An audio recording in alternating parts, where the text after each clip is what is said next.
just to make sure it's all working and we are live. Sorry to interrupt you, Kevin. You're going to have to do a lot of that. Okay. All right then. So hold. Chupacabra! Mire, chicos, este es chupacabra.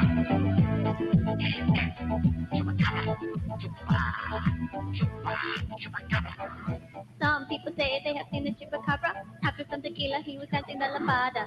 We don't know where he has come from, making all the Mexicanos looking like a dum-dum. They say that he's a monkey. I think the whole story's just a little monkey. There's a buggy-eyed creature that they call the chupacabra. 4 feet tall like a hidden in Chihuahua. In Mexico City, Puerto Rico, Nicaragua. Hey, chupacabra. Hay un criatura que se llama chupacabra. Es muy feo como si dispara guava. Queremos pasar algunas palabras. Oh, chupacabra. That is. And now in German. That is honestly the most awesome intro we could possibly hope to have.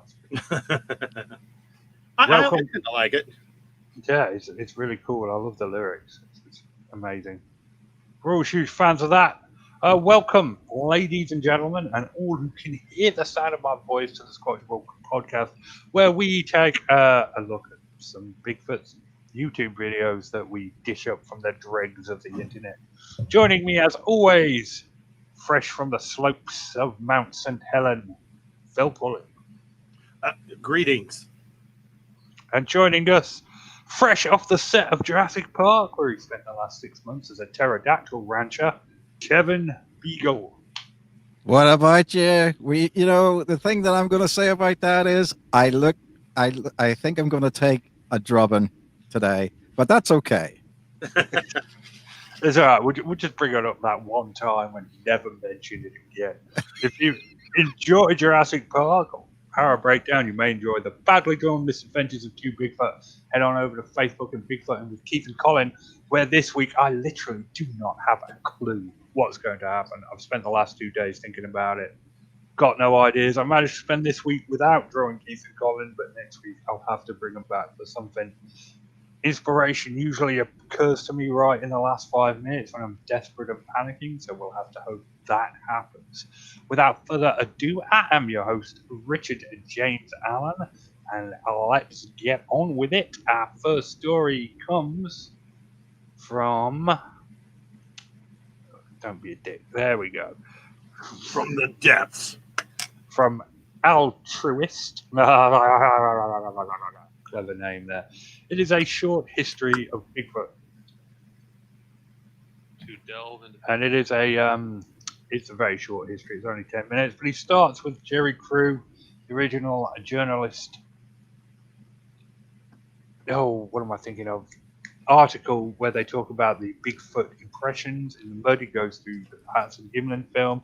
Doesn't mention the Freeman footage, although he probably should. To the Ketchum study and that whole stone. Oh, that's there's not even a word for what that is, Phil. Not even a word. But yeah, he goes through a short history of everything that's happened in Bigfoot. And I've got to be honest, kind of like this video. Phil, what did you think? Well, it's the basic nuts and bolts. It's very generalistic, and overall, I would say that if you're new to Bigfooting or whatever, this would be the video for you to see. Obviously, there's going to be some items, some little specifics in there that I'm not going to agree with necessarily, but overall, I think it's a well done video, and I like the guy's voice. Last week we had that dude whose voice just irritated the crap out of me, so that is a point well made. Sorry for cutting you off there, Kevin. No worries.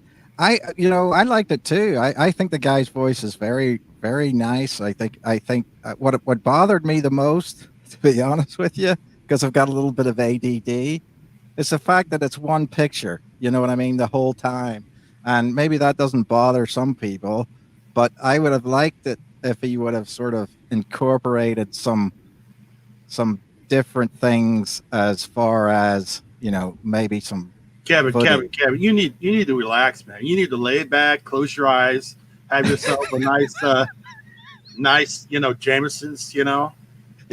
nice, and just close your eyes and just listen to the shit. Yeah. I do agree with it. I really like the way that I do like his voice, and I do agree that it does bring into a little bit of it overhypes Melba Ketchum, because there's that at one point in time he says other scientists disagree with that, but then that's assuming that she's a scientist. You know what I mean? Well, here didn't again, quite I was like mentioning. qualifier at all. Other scientists. I was like, what? So Ketchum's a scientist now? Of Yeah. what planet? Well, here again, I was mentioning the details that I didn't necessarily agree with, and you hit it right on the money. Well, technically, because I teach, fifth grade science class, I'm a scientist. But that, Technically, yeah, technically, but in the same sense as that, and I'm sure we'll be able to hit on this later. I do also believe in woo. Yeah, he's a proper wooster. Yeah. But that doesn't mean mean that I believe in all woo, because I'm very selective about it. It gets worse than that, Phil. Not only is he a wooster, he's a former Johnsonite. Well, I don't know if I would say Johnsonite. I used to hang out with Matt. But sorry. yeah, well, like I said, once you experience something at some point in time, you want to go all in. Because I will say this from a scientific standpoint: if somebody does say something that's very weird and you can experience it, you should try to go. I mean, scientifically that makes sense. Politically, that doesn't make any sense. So, just put it that way. We're not going to say anything pro Johnson, are we? No. That's a Okay. shame. Yeah, it came awfully close there. Well, no, I'm just queued up. Yeah, no, I'm not going to say that at all. I mean, if anybody wants to see what I wrote about that experience, it's in his book. If you want to read it, that's fine. I stand behind that. But at the same time, that doesn't mean that I agree with the assessments of it. That's all. Okay, we're getting off topic here. We all like this video, right? I like it. I'd give it a thumbs up. It was it had a good beat and easy to dance to. Yeah, it was a nice voice, well told. I'll give you a like. I won't give you a sub because I don't want. But give you a like and nice fanfare there. Got some points there. Yeah, that was a nice fanfare. Here we go. Moving on to this video. This is my favorite video. Wait. No commercial? Oh, yeah. Sorry. Hey, Uncle Phil, can I have some of your tomato juice? It's not tomato juice. Well, it sure looks like tomato juice. I can't help that. I still say it's tomato juice. Here, Robin, why don't you try some? Whoa, this does not taste like tomato juice. Of course not. It's VO5. It's one of my favorites, that one. But does VO5 look like tomato juice, though? No. It's just shampoo. It's just It just looks like shampoo. It's not red. I'm supposed to have like strawberry scented VO5, don't they? That could be red. I don't know. That you're getting back into the days of Brill cream. right. Dippity do. That was a dark time for all. A little dabble, do you? But people might argue that things have got darker still in this day and age. With hipsters with their beards and their cargo shorts and their beanies and their bicycling everywhere because it's better for the environment and their tofu froyos. I hate them. Those damn beatniks. Anyway. All right. This is my favorite video of the night. We try to stay on topic and away from dark thoughts. Big Fat House, great audio catch 2020. I don't know if my sound thingy will play this. Can you guys hear this? Yep. Oh, sweet. Kind of quiet though. Yeah. I don't know if I can. But anyway, but the links in the description. It's the howls. Now I know that these are all wolf howls, but it's scary.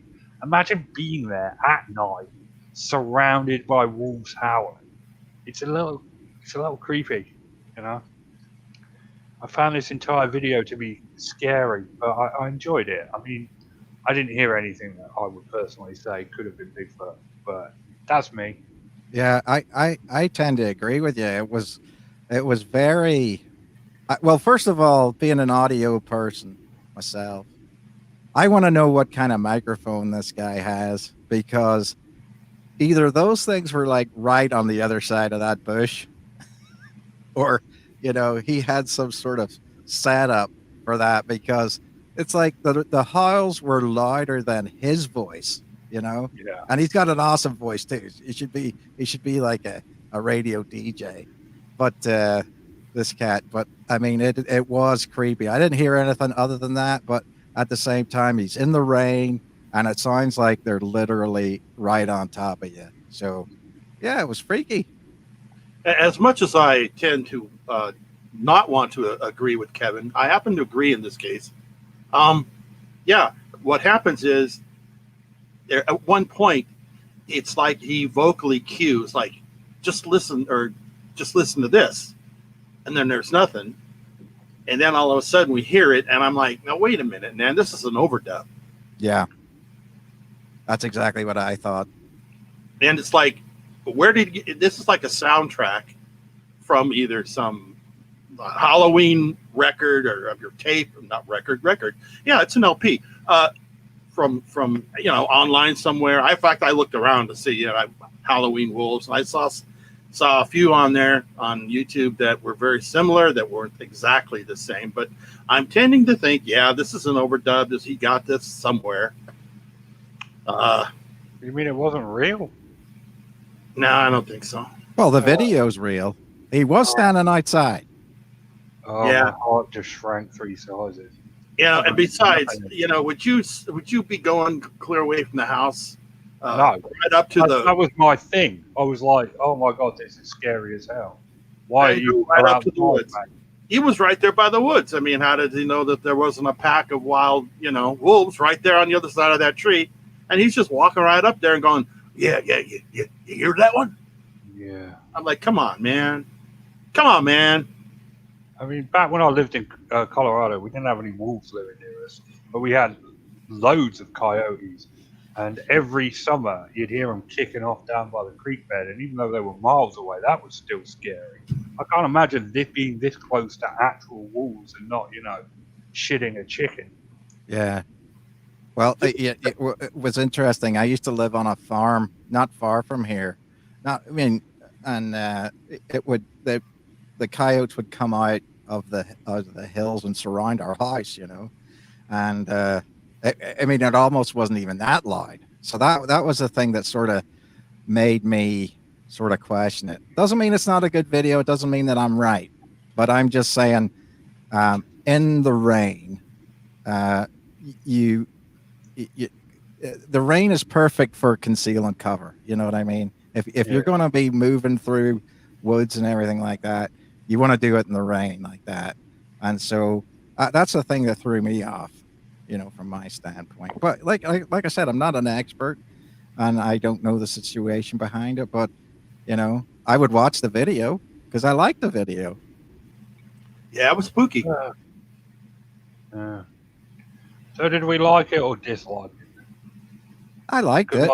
I liked it up until Phil was like, nah, he just dubbed in the music. And I'm like, screw you. Daily down the blog.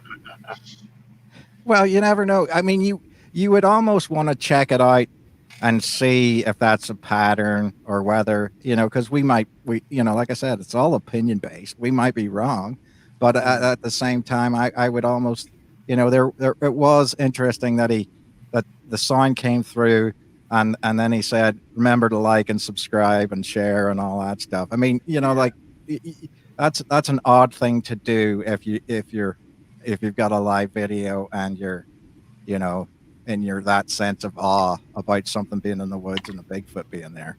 That's my opinion. Fair enough. We'll give it a thumbs up, but he won't get a fanfare. Okay, moving on to our next video.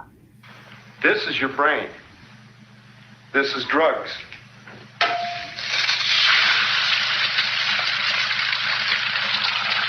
This is your brain on drugs. Any questions? Good health to all from Rexall. From Rexall. Good old Rexall. Can't go wrong with Rexall Drug Company. They were legends. All right, so our next video comes from Bigfoot Universe 101, but it was originally a Rocky Mountain Bigfoot video. Originally, I thought that this was Kelly Shaw, but it turns out they're completely different people, which is good because I hate Kelly Shaw with the fiery passion of 1,000. Who doesn't? I don't know him, so I don't. But this is a video of a quote-unquote breakdown of some guy's video, which he does on a monitor with a cell phone camera, I guess, and it just... I mean, look at this. Look at the quality of this. This is awful. That's beautiful, man. Look at all the colors. And you just... This goes on for 4 minutes. Eventually, he'll get to the money shot, if you will. Yeah, he does call it the money shot, which I find interesting. But basically, a shape appears here and then sort of moves down here. Now, Kevin pointed out before the show started that there's no frame of reference in this video. There's no way to scale anything. So this could be a bear or a dog or anything because we've got no way of knowing how high off the ground that is. But oh, there you are. Pops up there. Look, you can see his little eyes. It's all black and pixelated. That's incredibly useful to a breakdowner.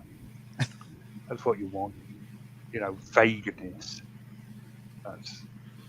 And yeah, okay, yeah, he's pointing at the chupacabra, I believe, right here. Chupacabra.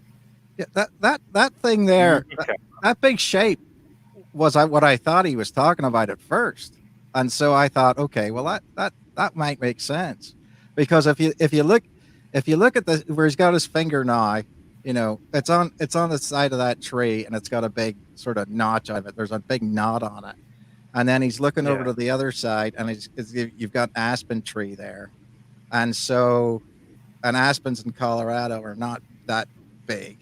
And then it's behind a stump, and then something that he says is another aspen tree with a root laying on top of it. So the problem with it is, even though he says it's zoomed in, is that it's got to be tiny. Yeah, it's not a big subject at all. This could be.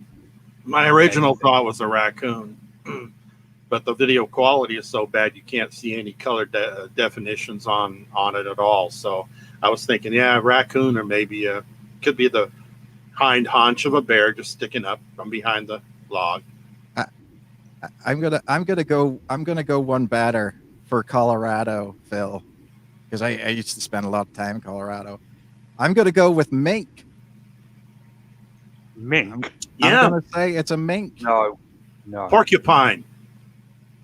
Well, you know, why do you not think mink? It's not behaving like a mustard. Yeah, it doesn't really behave like a raccoon either. They usually stop and they, get up on their hind legs and look around a lot. So this one looks like it's more scavenging type of behavior. It's staying low.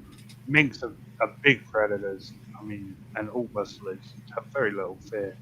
And he's sticking very close to the ground. I would say it's too big to be a mink. Yeah, but I thought it was running down. I mean, like I said, it's very shaky video. I think that it's on that lower log, sticking itself over the higher log, and that's and then when it went down that way, that's why I thought that. But like I said, it could be badger. It could be a mink. It could be a badger. It could be anything. We've got no way of knowing because we have no frame of reference. There is no way of knowing how big or small this thing is. Yeah. This breakdown is utterly useless. Breakdown? You called it a breakdown? With this one, yeah. Huh. Well, yeah, but he said he saw it with his own eyes.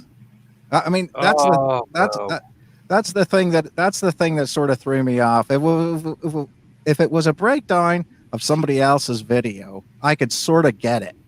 But then at the same time, he says, I'm zoomed in on it and it pops itself up. There it is. Boom. That's whenever he says boom there. And Yep.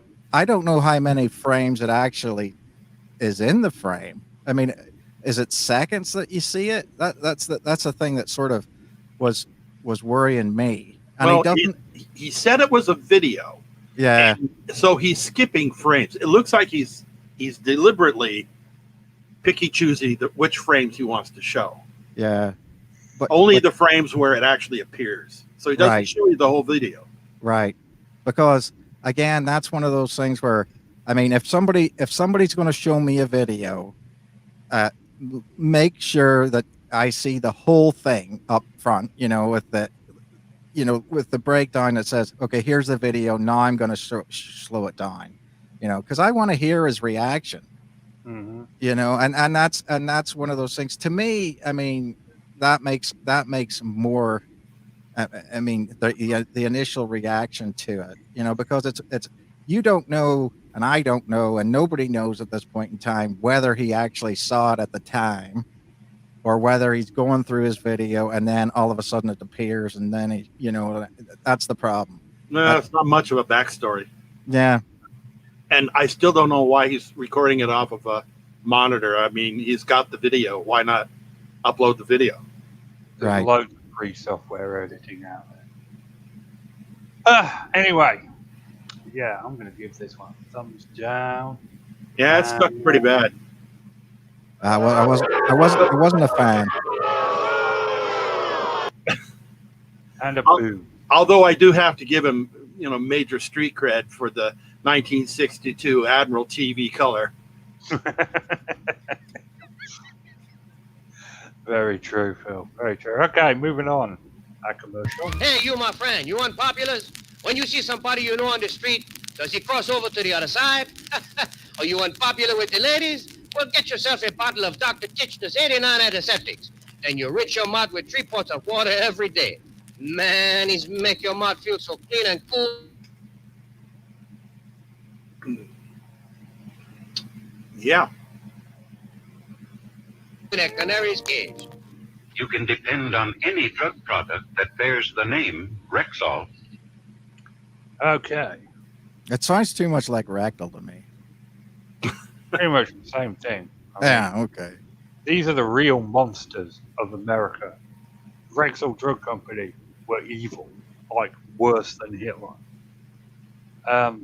Moving on to our next video. From Minnesota Bigfoot, this guy.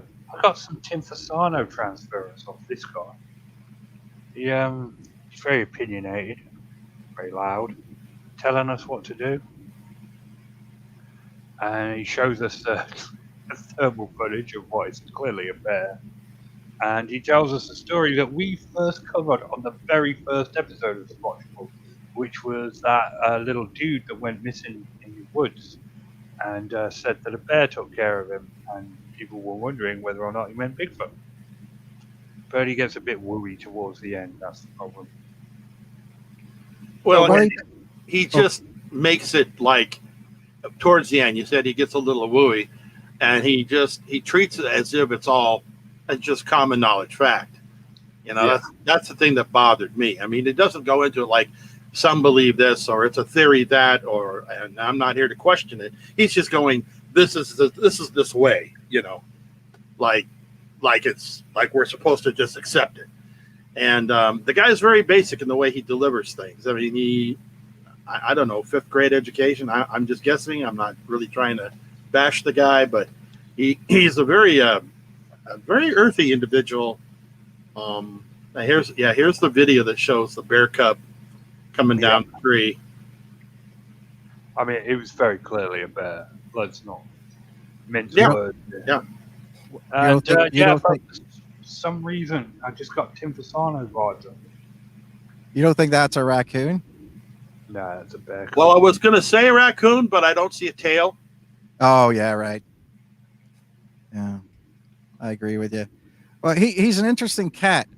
When he starts off, he's like a big teddy bear, in a way. But then he does sort of get wooey at the end, and he is sort of rustic. I will say that. But also, he says my culture. So I'm wondering if he is, part native, and maybe that's the thing that he's coming from, because it's almost like he's trying to bring that sort of into the scenario there.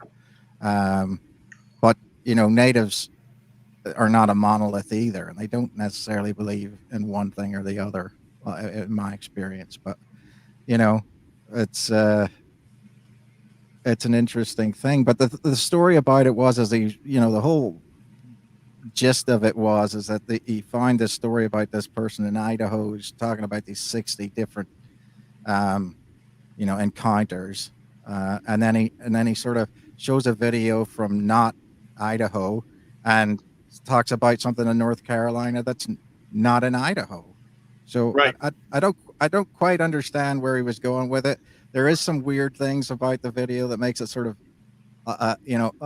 sort of weird to watch too. I mean, in the one hand, he's got this sort of wide shot, and then when he wants to emphasize what he's talking about, it like zooms right in on his face. So it's kind of a weird sort of it's kind of not Tim Fasano vibe to me, but it has just a weird sort of horror movie sort of effect where he's just sort of there he goes. There it goes. Yeah, that's all weird. Of a sudden he zooms in on himself when he wants to emphasize. Yeah, and I like when he says, most people think that this is a bear. Well, it's not. It's a Bigfoot. Yeah, that's where I got the Fasano vibes from. Just sort of this. Well, everything I do is clearly Bigfoot. You're wrong if you think otherwise. Maybe I just missed the dude. I do miss Tim Fasano a lot. So, maybe it's just wishful thinking. But this video, what did you think? Thumbs up or thumbs down? I don't know. WWTFD. It's not. He's not Tim Fasano. So if he's not Tim Fasano, he'd go a thumbs down. Oh, no, I'm saying the thumbs down definitely. I just can't deal with this dude. He's boring. He's boring. He's basic. He lays out information that even people who are mildly interested in Bigfoot would already know and realize. He states a lot of what's the obvious amount of information, or basic as in drinks, pumpkin spice lattes. Yeah. Well, I'll go with your guys' vote, but I'm gonna do a dog. I'm gonna say I liked the dog. I liked him, dog. I'm gonna say I'd watch this guy. Yes, Kevin. Okay, that's one thumbs up from Kevin. And one thumbs down or thumbs up. You can't do both. Oh no, you guys outrank me. That's fine. I'm just gonna say, I think Hey, we're not any ranker than anybody else. I'm just saying that if it were me and it was a little bit more sort of shot better and maybe he had a script, it would make a big difference. So if he's watching this and then he follows that advice from a guy who doesn't make YouTube videos, which is uninteresting. I don't make YouTube videos, but I'm just saying that if he watched that and sort of explained where he was coming from and what his cultural background was, it would be a much better video. All righty then, but we're going to give it a thumbs down. Yeah. No, I get it. Okay. Our last commercial of the night. My favorite commercial. My name is Scott McGrath. The day before my 8th birthday, I fell in a pile of fire ants and suffered significant wounds on over 70% of my body. Since that day, I have made a solemn vow to kill every insect on planet Earth. I hate them with the passion of a religious zealot. Speaking of religion, of all the biblical plagues, I hate the locust plague the most. For the last 12 years, my white-hot rage has materialized in the form of my business. McGrath Pest Control. I have harnessed this unforgivable intolerance of insects and released the wrath of my fury on bugs in and around the homes of Houston. I will kill those bugs in any way that I can. Chemicals, my boot, my bare fist, or any other object that can end the life of an insect. Call 281-469-8240 and give me the honor of killing bugs at your house. I also hate rats and spiders. Go to McGrathPestControl.com.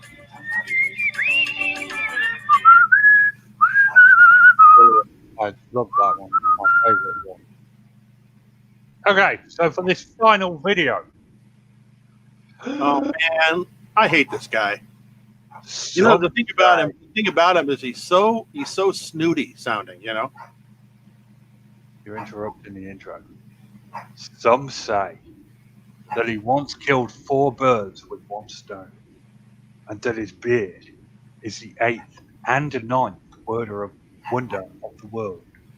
All we know for sure is we call it Power Breakdown. Power Breakdown returns after months and months of absence. Finally breaks down another Bigfoot video. Finally gives us a nice little video to talk about on the show. This one's from 2014. Phil was not impressed by this video at all. When is he ever? But yeah, a nice little 5-minute breakdown. Phil does his usual, ability to condense into 5 minutes what takes Bigfoot Tony 10 or 15 minutes. And he didn't draw any stupid squiggly lines on the video either. Gets to the nitty-gritty of the facts. Here we have some dude walking down a mountainside, and feels like this is some dude walking down a mountainside. But he says it in a very nice way. But he says it in a good way. Yeah. But I liked it. How did you get that information, Phil? I mean, just as a matter of, because I liked your video. I'm gonna kiss ass here a little bit. But I'm gonna say, how did you get the information from the location as far as which they were going and the grid references? Was that all provided before, or is that something that you? Okay, what information? You mean as far as the location of where they were filming from and where the creature was? Right, and the direction that they were heading, and whenever they were watching. Yeah. Well, they provided the coordinates, which I got on Google Earth, of where they were at. And then I just went down to kind of like ground level. I just zoomed in down on the ground level and spun around and matched the terrain up to exactly what they were looking at. Right. And so that's where I placed the figure. Right. And then you figured out that it was 600 meters. Well, yeah, because I had both locations on Google Earth, and you could just take the little measuring stick and stick it down there, and there you go. I mean, like I said, that's one of the reasons I like this video, and I think that if you are a lay person and you're trying to have somebody, I mean, I don't think these kids are trying to fake it. Nope. No, I just think that they're curious, and they said, okay, that's weird. I'm going to film that, Yeah. And so they did, and then it worked out to be something explainable. But it is nice to have that kind of information, as far as that goes, and it does make a big difference whenever you're looking at it to say, this is what happened. So as much information as people can provide, if they have a sighting, makes a huge difference, I think, because that's what actually helps people like you take a scientific view of it, not just, here's my monitor and I'm going to take a video of a video. Well, I do kind of draw a correlation near at the end. Yeah. So, and that's kind of, I think that's what really made the video, is that it was correlated to a completely separate video from some other person at some other time. And I said, gosh, that this reminds me of something else. And I went to it and it all just came together. I'm like, wow. Yeah. I was surprised, actually. Yeah. Well, it is good. It is good. And I am also glad that you made the point that people shouldn't be out in the woods by themselves. Well, this terrain, I mean, look at this guy. I mean, if he trips and falls, he breaks a leg or breaks his ankle, who's going to carry his butt out of there? Well, I've done that. I've done that around here. You know, like if I'm up on the Mountain Loop Highway and if you get off a trail, and the floor is very, very covered in all kinds of different stuff. If you get off a trail and break your ankle, if somebody's not even on the trail, they're not going to find you. You know what I mean? Right. It's a scary. Not thing. unless you see him first and yell at him. No. Yeah, there's a lot of flora around these parts. Yeah, just weird stuff with trees that blow down and over little gullies around here, and that create this false floor, and you step through it. I mean, I've stepped through stuff out in the mountains and have gone all the way up to my hip. Just basically. What I can't stand is when you slip and fall due to stepping on a banana slug. Just zoom. Oh, I eat those. Wonderful. I do a full Michael Merchant on that. Hush your mouth. Ooh, this is one place you do not want to mention that name. Okay. Controversial. Oh well. All right. That'll wrap up these stories for this week. Phil, you got any cool breakdowns coming out next week? All kinds of them. I did 3 this week, and I'm not slowing down. I'm determined this time. Excellent. I already told you, I've got no clue what's happening next week on Bigfoot and Keith. I will think of something. I always do. Kevin, I know. Keith finds a trail cam lost in the woods. Ooh. And he's not sure what it is or what it's for. But he found it laying in the woods. That's a good idea, because then you could have a bunch of pictures and stuff. Just think of all the stuff you could do with that. Yeah, that's cool. Yeah, no, that's a good idea, actually. I'm going to roll with that one. Yep. No, that's coming up next week. Keith finds a trail cam deep in the woods. I'm going to roll with that. Right or die. Kevin, you got anything cool coming out next week? You do anything? I have nothing. What I'm going to do? I'm going to read Keith and Colin, and I'm going to watch Power Breakdown, and then I'll probably be listening to the show, and I'll be in the the comment section during the live show next week, as per usual. Absolutely, yeah. I mean, hopefully next week Chubbs and Nikki will return. Chubbs is moving, and Nikki has. I don't know. And Nikki's barely moving. She's got some serious health problems at the moment, and we wish her as yeah. Yeah. Oh, and Chubbs was supposed to have that thing today. I think with he was talking to the Native American chief. That should be out week. tonight. Yeah. So I'm looking forward to that. So we will return next week, despite the hopes of many. It is goodbye from me, and it is goodbye from my co-hosts. Goodbye. Cheerio, everybody. So long. Farewell. Off we